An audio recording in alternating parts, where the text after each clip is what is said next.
Hi friends అందరికీ welcome to my channel Shyamala MS. First అయితే చేపల పులుసు చేస్తున్నాను ఫ్రెండ్స్. కడుక్కోవాలి ఉప్పేసి. సో నెక్స్ట్ వచ్చేసి నేనైతే ఆనియన్ తీసుకున్నానండి. ఆనియన్స్ మంచిగా వేంపి ఆయిల్లో కొంచెం జీలకర్ర వేసి మిక్స్ పట్టుకోవాలి, మంచిగా పేస్ట్ చేసుకోవాలి. అల్లం పేస్ట్ కూడా అప్పటిదప్పుడు నూరుకున్నానండి మంచిగా ఉండాలని. చూడండి ఫ్రెండ్స్, అల్లం పేస్ట్ అండ్ ఆనియన్ పేస్ట్ అన్నమాట. తర్వాత మెంతులు ఆవాలు కూడా వేంపి మిక్స్ పట్టుకున్నాను. ఇప్పుడు వచ్చేసి కర్రీ చేయడం ఎలా అనేది ఆనియన్ వేసుకున్నానండి. ఆయిల్ వేడెక్కినాక కొంచెం గోల్డిష్ అయిన తర్వాత పసుపు వేసుకోవాలి. నెక్స్ట్ వచ్చేసి ఆనియన్ పేస్ట్ వేసుకున్నాను ఫ్రెండ్స్. మంచిగా ఆయిల్లో వేగించుకోవాలి. మంచిగా వేగిన తర్వాత అల్లం పేస్ట్ కూడా వేసుకుంటున్నాను ఫ్రెండ్స్. సో మంచిగా మిక్స్ చేసుకోవాలి కర్రీ మొత్తానికి. తర్వాత టమాటో మిక్స్ పట్టి వేసాను, ఎందుకంటే మంచి గ్రేవీగా ఉండాలని. ఆయిల్లో మంచిగా వేగించుకున్న తర్వాత కర్రీకి సరిపడా కొంచెం కారపొడి వేసుకుంటున్నాను ఫ్రెండ్స్. మా ఆయనకు చేపల కర్రీ అంటే చాలా ఇష్టం. మా ఆయనతో ప్రాణం అని చెప్తాడు ఫిష్ కర్రీ అంటే. నాకు ఫిష్ కర్రీ వండడం రాదు.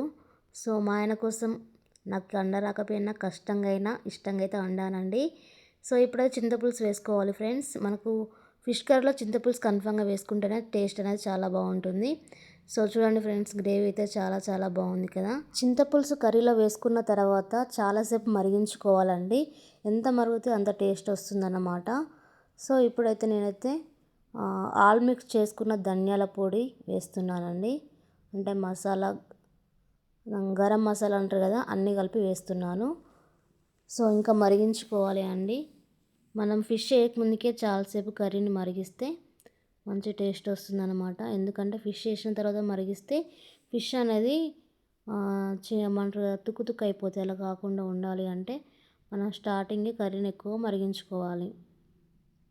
సో ఈ స్పెషల్స్ అయితే మా చెల్లె వాళ్ళు వచ్చిన సందర్భంగా mutton curry, fish curry, fish fry చేశారన్నమాట. ఫిష్ కర్రీ వండిన తర్వాత మా చెల్లి ఏం చెప్పిందంటే, అక్క నీ ఫిష్ కర్రీ తినక్క, ఓన్లీ ఫ్రై తింటా అని మాత్రమే చెప్పింది. సో ఇక పాప మా చెల్లి అయితే కర్రీ ఏం తినలేదు, ఓన్లీ ఫిష్ ఫ్రై తిన్నది.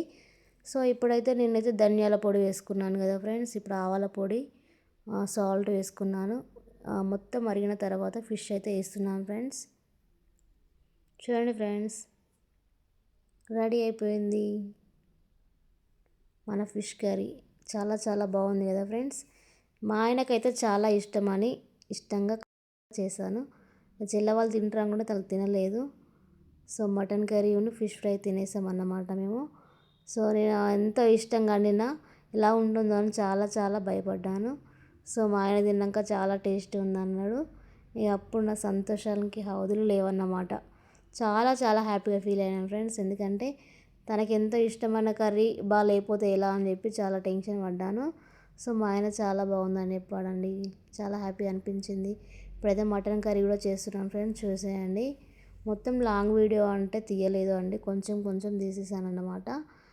సో మటన్ కర్రీ కూడా చేశానని చెప్పాను కదా ఫ్రెండ్స్. మటన్ కర్రీ అయితే వండుతున్నాను.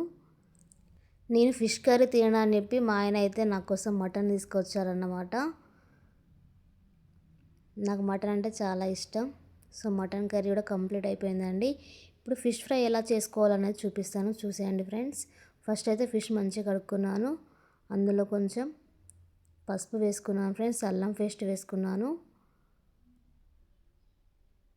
సరిపడా కారం వేసుకున్నానండి.